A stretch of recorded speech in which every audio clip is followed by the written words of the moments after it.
નમસ્કાર, આપ જોઈ રહ્યા છો સ્પાર્ક ટુડે ન્યૂઝ. નવરચના યુનિવર્સિટી હેરિટેજ સપ્તાહની ઉજવણી કરી રહ્યું છે અને તેના જ ભાગરૂપે આજે એક ખાસ એક્ઝિબિશન અને હેરિટેજ વોકનું આયોજન કરવામાં આવ્યું હતું. જી હા, નવરચના યુનિવર્સિટીના સેન્ટર ફોર હેરિટેજ રિસર્ચ દ્વારા આજે એક ખાસ હેરિટેજ સપ્તાહની ઉજવણીના ભાગરૂપે જ એક્ઝિબિશન અને હેરિટેજ વોક યોજવામાં આવ્યું હતું, જેમાં નવરચના યુનિવર્સિટીના ચેરપર્સન તેજલબેન અમીન સાથે જ સેડાના ડીન અને અન્ય નવરચના યુનિવર્સિટીના પ્રોફેસરો ઉપસ્થિત રહ્યા હતા. વિદ્યાર્થીઓની ઉપસ્થિતિમાં ખાસ એક્ઝિબિશન અને હેરિટેજ વોક યોજવામાં આવ્યું હતું. વડોદરા શહેરની નવરચના યુનિવર્સિટી ખાતે સેન્ટર ફોર હેરિટેજ રિસર્ચની સ્થાપના school of environmental design and architecture એટલે કે સેડા દ્વારા ગત વર્ષે આર્કિટેક્ચરલ એન્ડ સિટી હેરિટેજ વિસ્તારના હેતુથી તૈયાર કરવામાં આવી હતી. ઝડપી શહેરીકરણ અને આડેધડ વિકાસ સાથે આપણા શહેરોની હેરિટેજ ઇમારતો, સ્ટેપવેલ, જૂના મકાનો, જૂની સંસ્થાકીય ઇમારતો અને જમીન તેમજ અન્ય સુવિધા ધરાવતા મૂલ્યવાન વારસાને ગુમાવી રહ્યા છીએ. આમ આ વારસાને જાળવી રાખવા માટે જ નવરચના યુનિવર્સિટી હેરિટેજ સપ્તાહની ઉજવણી કરી રહ્યું છે, જેના ભાગરૂપે હેરિટેજ એક્ઝિબિશનનું આયોજન કરવામાં આવ્યું હતું. શેડાના ફેકલ્ટી મેમ્બર્સ અને વિદ્યાર્થીઓએ છેલ્લા એક વર્ષથી સેન્ટર ફોર હેરિટેજ રિસર્ચમાં કેટલાક ખૂબ જ નવીન પ્રોજેક્ટ્સ પર કામ કર્યું છે, જે આ પ્રદર્શનમાં પ્રદર્શિત કરવામાં આવ્યા હતા. હેરિટેજ પ્રોજેક્ટ્સના સ્થળની મુલાકાત માટે વોકિંગ ટૂરનું પણ આયોજન કરવામાં આવ્યું હતું. આ એક્ઝિબિશનમાં મુખ્યત્વે 4 પ્રોજેક્ટ ઉપર ધ્યાન આપવામાં આવ્યું, જેમાં પ્રથમ પ્રોજેક્ટ વડોદરાના લોરી બેકરના આર્કિટેક્ચર પર હતું. લોરી બેકર એક બ્રિટિશ આર્કિટેક્ટ છે. તેમણે 60 અને 70ના દાયકામાં ઓછા ખર્ચે અને ટકાઉ સ્થાપત્યનો અભ્યાસ કર્યો હતો. તેમણે જ્યોતિ લિમિટેડના ચેરમેન નાનુભાઈ અમીને બરોડામાં ઇમારતો ડિઝાઇન કરવા આમંત્રણ આપ્યું હતું. આ પ્રદર્શન અને હેરિટેજ વોકમાં તેઓની ઇમારતોને પ્રદર્શિત કરવામાં આવી. બીજા પ્રોજેક્ટમાં બરોડાના નેરોગેજ રેલવે ઇતિહાસ પર ડોક્યુમેન્ટેશન અને સંશોધન કરવામાં આવ્યું. તેના પર મિનિએચર મોડલ તૈયાર કરવામાં આવ્યા. ત્રીજા પ્રોજેક્ટ અંતર્ગત વડોદરામાં વડના વૃક્ષને વારસા નકશામાં સ્થાન આપવા માટે આ સેન્ટર દ્વારા વડોદરાનું વડ નામનો એક અનોખો પ્રોજેક્ટ શરૂ કરવામાં આવ્યો.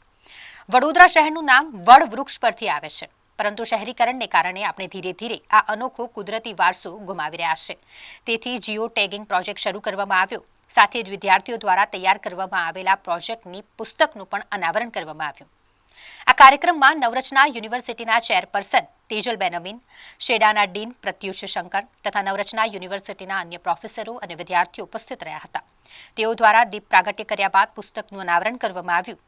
જો કે રવિવારે સવારે પ્રતાપનગર રેલવે સ્ટેશન ખાતે પણ હેરિટેજ વોકનું આયોજન કરવામાં આવ્યું છે. મને ખૂબ આનંદ થાય છે કે આજે જ્યારે આપણે આપણા આદરણીય પ્રધાનમંત્રીનો જન્મદિવસ ઉજવી રહ્યા છે, ત્યારે નવરચના યુનિવર્સિટીના school of environmental design and architecture સેડાએ સેન્ટર ઓફ હેરિટેજ હેઠળ એક ખૂબ જ અનોખું અને સુંદર હેરિટેજ વીકેન્ડની આયોજન કર્યું છે.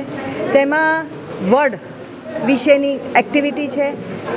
લોરી બેકર, જે એક આપણા દેશના પદ્મશ્રી લોરી બેકર, જે આપણા એક મહાન આર્કિટેક્ટ થઈ ગયા બ્રિટિશર, જેમને આપણા દેશમાં સિટીઝનશિપ લીધી, પોતાનું ઘર બનાવ્યું અહીંયા, એમના જે બિલ્ડિંગો છે, જે વિશે લો કોસ્ટ કન્સ્ટ્રક્શનના બિલ્ડિંગો છે, એ વિશેનું બી આજ એક વોકિંગ ટૂર અને ડોક્યુમેન્ટેશન આપણે જોઈ રહ્યા છીએ.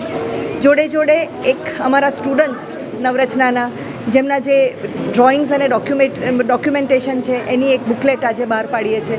તો હેરિટેજને વધાવીએ, આપણી સંસ્કૃતિ છે એનું માન કરીએ, એને સમજીએ અને એને આપણા આધુનિક વિચારો જોડે ભેગા કરી અને નવું સર્જન કરીએ. तो ये आज हम यहाँ जो इकट्ठा हुए हैं वो हेरिटेज वीकेंड सेलिब्रेट कर रहे हैं. नवरचना यूनिवर्सिटी में हमारे यहाँ एक रिसर्च सेंटर है, हेरिटेज रिसर्च सेंटर, जहाँ पे हम जो पुरानी जो हमारी जिसे बोलते हैं कि the joint heritage, the collective heritage that we have, उसके ऊपर रिसर्च करते हैं. अभी काफ़ी सारी रिसर्च ऑलरेडी ओल्ड सिटी के ऊपर की पुराने घरों के ऊपर हुई है, बट पोस्ट इंडिपेंडेंस हेरिटेज या नेचुरल हेरिटेज के ऊपर बहुत कम रिसर्च हुई है. तो पिछले 1 साल से हमारे फैकल्टी मेंबर्स और स्टूडेंट्स मिलके ऐसी हेरिटेज के बारे में रिसर्च कर रहे हैं जिसके बारे में अभी तक हमको ज़्यादा नहीं पता है. तो जैसे कि लॉरी बेकर करके एक बहुत इम्पॉर्टेंट ब्रिटिश ओरिजिन के आर्किटेक्ट थे, जो केरला में काम करते थे, बहुत समय से काम करते थे, उनको पद्मश्री भी मिला था. उनने बड़ौदा में आके 1970s में ऐसी कमाल की बिल्डिंग बनाई थी जो सस्टेनेबल थी, जो नेचुरल मटेरियल से बनी थी, लो कॉस्ट थी और जहाँ पे पंखे की भी ज़रूरत नहीं पड़ती थी। ये जो बिल्डिंग बनी थी वो ज्योति लिमिटेड इंडस्ट्री में बनी थी और नवरत्ना समा कैंपस में बनी थी। ये एक बहुत ही यूनिक एक्सपेरिमेंटल फेज़ था हमारे आर्किटेक्चर की हिस्ट्री में, मगर इसके बारे में बहुत लोग नहीं जानते हैं। बड़ौदा में भी नहीं जानते हैं कि ऐसे यहाँ पे काम हुए हैं। तो उन बिल्डिंगों को हमने डॉक्यूमेंट किया, हमारे स्टूडेंट्स ने उनके ऊपर रिसर्च करी और एक एग्जीबिशन रखी है और साथ में एक टूर ऑर्गेनाइज़ किया है। पहली बार पब्लिक जाके ये बिल्डिंग्स को देख सकती है। तो पहला प्रोजेक्ट वो था। दूसरा प्रोजेक्ट नैरो गेज रेलवे के ऊपर था। जैसा आप जानते हैं नैरो गेज रेलवे तो आजकल के जो बच्चे हैं उनने देखी ही नहीं है। वो क्या था, कैसे था, किसी को पता ही नहीं है। बट वो भी एक प्रकार की एक हेरिटेज है, वो भी एक प्रकार का एक इम्पॉर्टेंट पीस ऑफ हिस्ट्री है जो हमको और ज़्यादा अच्छे से समझना होगा, क्योंकि हमारी आज की जो रेलवेज़ है वो यहाँ पे शुरुआत हुई थी।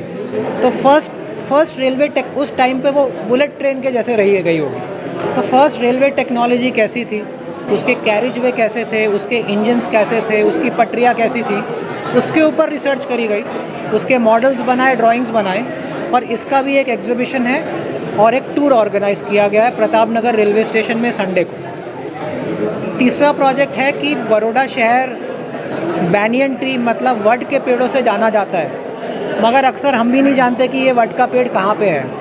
तो एक पब्लिक पार्टिसिपेशन प्रोजेक्ट शुरू किया गया है लोगों के मदद के थ्रू कि जहाँ भी वो वड का पेड़ देखें उसकी फ़ोटोग्राफ खींचें और उसको साइट पे अपलोड कर दें। तो दो चीज़ें होंगी, एक तो हमारा एक पूरा बड़ौदा का मैप ऑटोमेटिक बनने लगेगा। हमने ऐसा सॉफ्टवेयर बनाया है, जियो टैगिंग सॉफ्टवेयर, जिससे कि एक मैप बनने लगेगा जिसमें सारे वड के पेड़ रजिस्टर होने लगेंगे। वो रिसर्च के लिए बहुत यूज़फुल इन्फॉर्मेशन है। दूसरा, हमारे जो सिटीजन्स हैं बड़ौदा के वो अवेयर होंगे कि हमारे आसपास भी वड का पेड़ है।